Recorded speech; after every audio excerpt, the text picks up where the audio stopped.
Friends, welcome back to the Getting After It podcast. I am really excited you're here today. First off, I apologize. I'm a little bit sick, so my voice sounds a little gross. Maybe not gross, but I just sound like I'm congested. So bear with me through that. And I also want to say thank you for all the support that we've been getting. The show has been it's been awesome. Seeing all the comments and the shares on things like Spotify, on YouTube, we're starting to pick up some traction there. So it's really cool to see. It just gets me excited that more people are taking interest in the idea of getting after it and pushing themselves on a regular basis. Like it doesn't just have to be running. Running's a good start, but how how you stay consistent in the long run, like that is really what's kind of important about the Getting After It movement is it's aimed for building consistency in yourself, which is exactly what we're talking about today.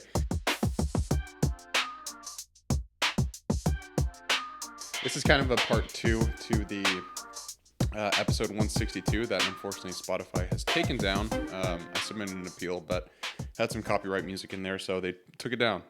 Unfortunate, but I guess, hey, we're getting to that level now, so it's kind of cool. Anyways, being consistent is one of arguably the hardest things to do, really. Like starting is easy because there's a lot of excitement at the beginning. Anything that is novel, we can get really pumped about. Think about, hey, it's I used to be this way as a kid at least, but I would always be excited for school to start. Like that first week of school was so awesome because I'd be able to show everyone my new outfits, my new backpack, my new lunchbox. I'd see who my teacher was. Usually at the beginning of the school year, you don't really do much. You just go through the syllabus, maybe play some get to know you games, whatever.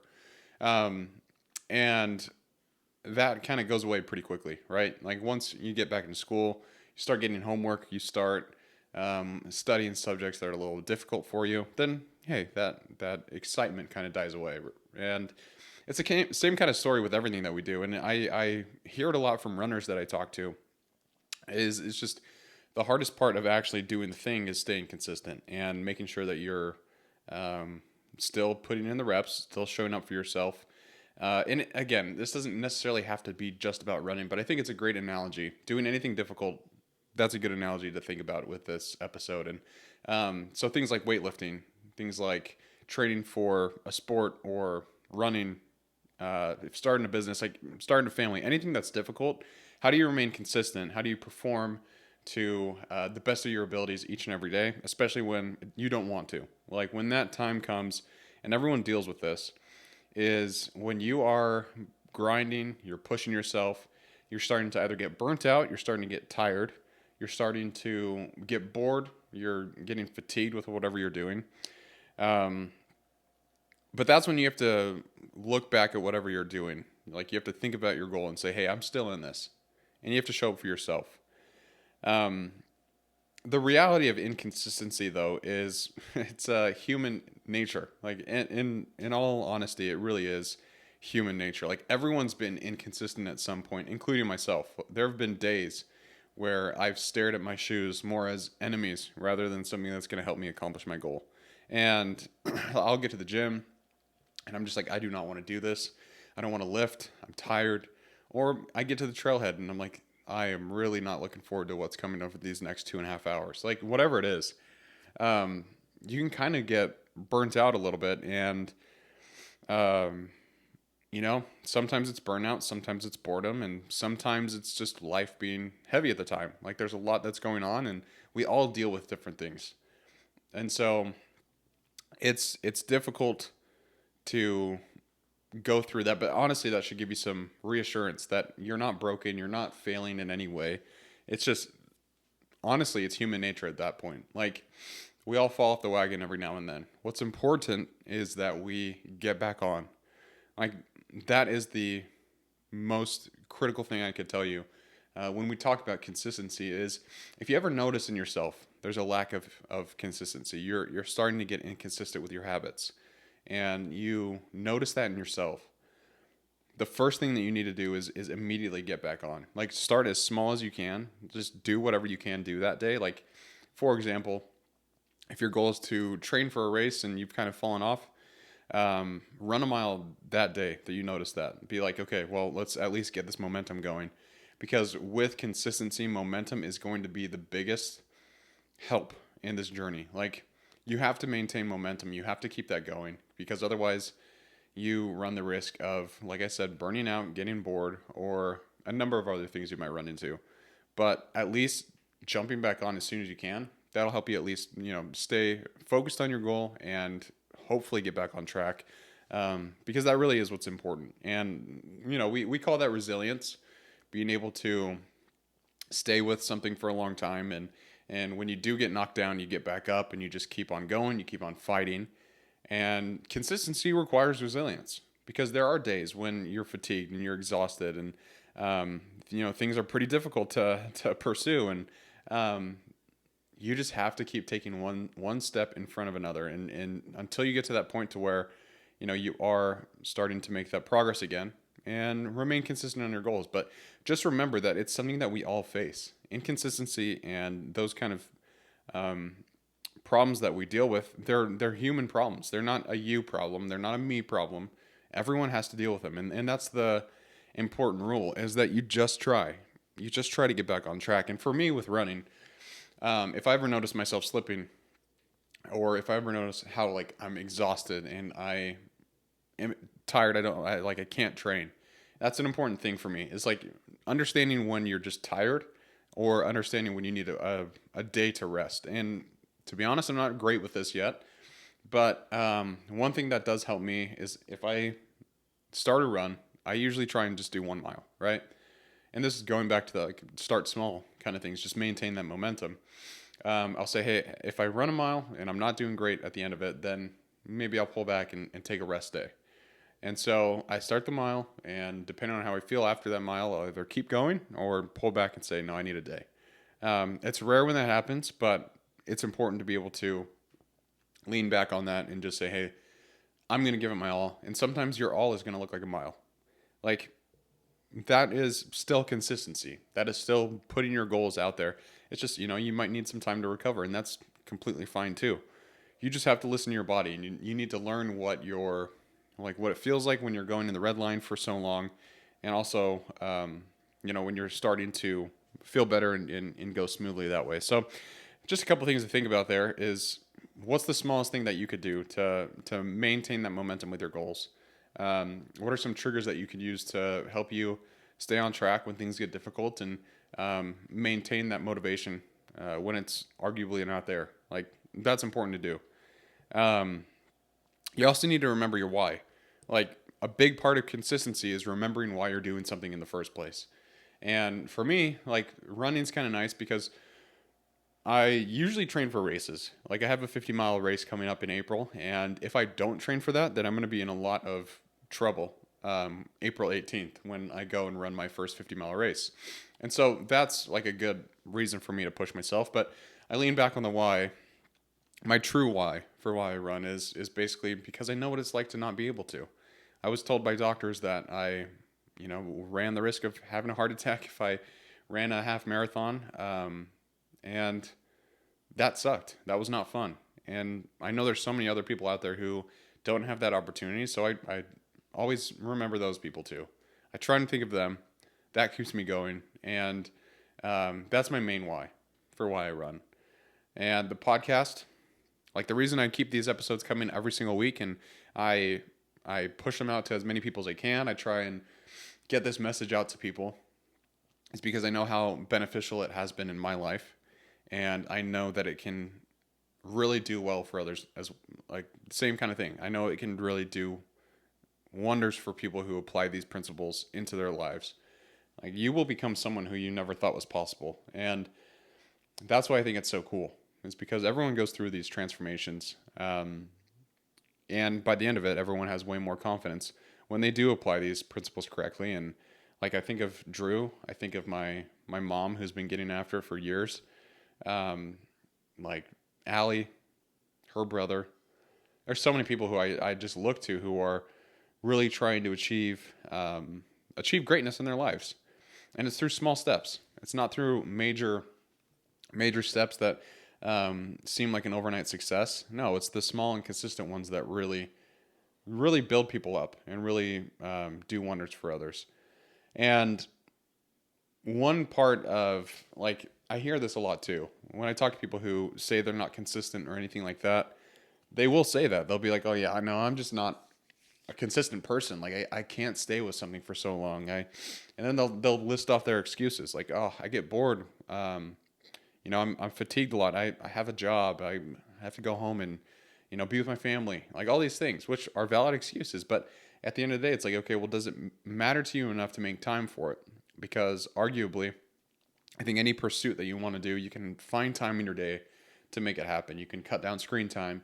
You can cut down Netflix time. You can cut down time spent doing, tedious or stupid tasks that don't bring you any value. Um, and that's the thing is just like when you eliminate the excuses, when you don't allow them to show up, and you say, you know what, I am a consistent person. Then hey, you identify as that and you become consistent. It sounds like some woo woo stuff and some cliche crap, but it truly is like that is a powerful tool to use. Is saying like, hey, I know I am a consistent person, or I'm a runner, or I'm someone who goes to the gym every day, and then you show up for that. Like even if it's not great, even if it's not the best workout you ever had, but at least you still showed up. And that's what consistency is all about, is showing up, especially when it gets difficult, when life starts getting heavy, when there's so many things happening at work, with your family, and in the world, that you still make time for the things that matter to you. Like, that is important. And you need that. Like everyone is an individual person, and we all have different desires. We all have different wants. And you can't go about your life just focusing so much on like your career and your family, but not give any time for yourself. And that might be a rough thing to say, but I think that is true. Like I've done that before in my life. I've tried being there for other people more than myself, and it's almost like that. Um, it's kind of like that analogy with the, you're losing altitude in a plane, and the oxygen masks pop out from the ceiling, and you have to put yours on first before helping others. And I feel like a lot of the times, like when you have a goal, like if you show up for that goal, if you're doing what you can in your life, like to balance it, and sometimes one each day is going to look different in terms of how close you get towards that goal and how much progress you make towards that goal. Sometimes it's going to be small, sometimes it might look bigger than others. But if you make that time for yourself to pursue something great, then I think one, you'll have more confidence in yourself, and two, you'll have a better relationship with yourself. Like you need to still learn who you are. As weird as that sounds, like I still find out some things about myself that I was like, hey, you know what? That's kind of cool. Like I still am learning who I am. I'm 28 years old, and I'm sure that'll go until I'm, on on my deathbed. Like I'm sure I'll always be learning things about myself, and I just am passionate that you need that time to be able to have that, to decompress for yourself, to be able to forget the worries of the world. And I wouldn't necessarily say forget your responsibilities, but maybe take a break from them. Like, and this might be bad advice, but it helps me. Like anytime I'm having a day where I'm stressed at work and I didn't work out that morning, um, I'll go work out and I'll feel 100% better. Like ask Allie, she's seen it before, where I'm just a grumpy guy, and then she will literally tell me, she's like, go work out. And I'll go work out, come home, and I'm in a much better mood. And it's just weird. Like, if I didn't have that outlet, and that's kind of what it is for me, as an outlet, um, I think I would be a lot more angry. And I'm just glad that I figured it out as early as I did. But you might be feeling that way right now. You might be feeling kind of how I feel when I'm not able to work out and I have a rough day at work. You might be grumpy. And maybe it's because you let your hobby sit on the shelf for too long. Maybe it's because you've said you're going to do maybe you said you're going to do a half marathon for the last 4 years in a row and you haven't done it yet. And so you have to gain that confidence back in yourself that you can do hard things. And that's why I think it's important to give yourself time to work on your own pursuits. But don't put that over other people. Don't put that over your family. Don't put that over your career. Don't put that over, your faith. You need to make time for those things too.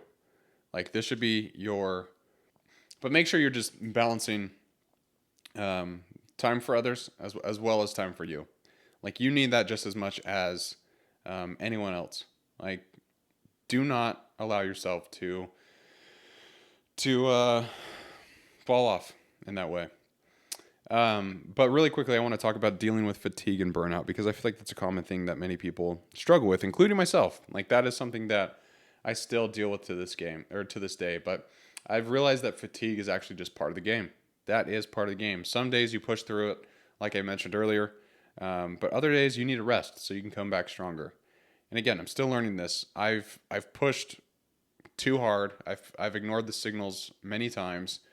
And anytime I do, like my self-talk goes pretty dark, especially when I miss workouts.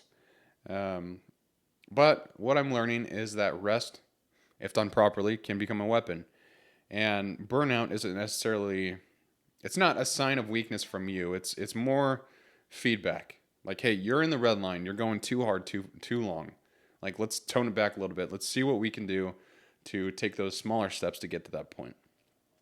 Um, so don't feel like you're weak if you need some rest from your goals. And we've been talking about being consistent a lot of the times, but um, oddly enough, I have seen like I've coached a few people and they've told me like I am exhausted, and I will tell them. And my coach did this to me too.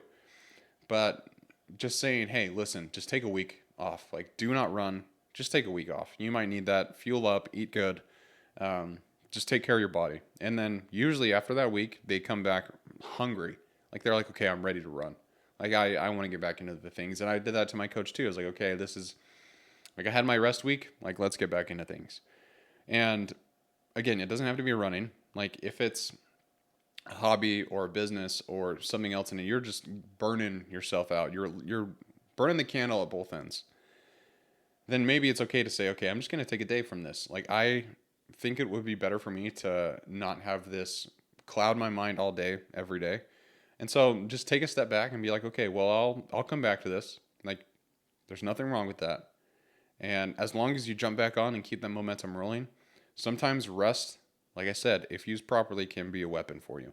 And it can be a good tactic to keep in your back pocket. Be like, hey, you know what? This isn't something that I have to do every single day that will, in fact, determine the quality of my life, right? It's, you might need some time just to relax a little bit. Um, the other thing I would say is consistency thrives on support. Like having accountability partners, it's why Drew and I, we talk every Sunday night. Kind of just in that conversation, we have a review of the previous week, what we did well, how we did in training, areas that we need to improve on. And then when we're talking about the upcoming week, we will set goals for that week. We'll talk about our training plans, what we're going to be doing to stay consistent. We'll talk about our personal goals, our spiritual goals, financial goals, all these different things. But it just makes it easy for me to be able to be like, hey, you know what? Drew and I are trying to kind of do the same things together. We have these spiritual goals, we have these financial goals, we have these fitness goals and these personal goals that we're all trying to strive on. Him and I are in the same boat. And then we talk about our training.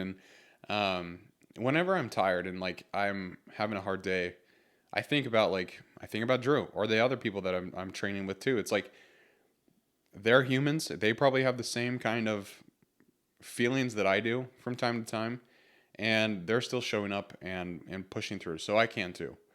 And I don't know, it just gives me a little bit more success, I think, with being consistent, is being able to rely on others and have them close. So what I would say is like if you have a spouse or a really close friend, a parent that you can reach out to and say, hey, I'm doing this thing. I just want to talk to you about it every week, like talk to you about my progress. And I would love for you to hold me accountable and just check in on me, every now and then. I think people really respect that and they appreciate it too. It makes them feel like you trust their opinion, you trust their judgment of you, and you know they won't let you they won't let you slip. If they're a good accountability partner, they will not let you slip. So choose them wisely. But it is I wouldn't say a cheat code, but it's very helpful. Like, do it with someone.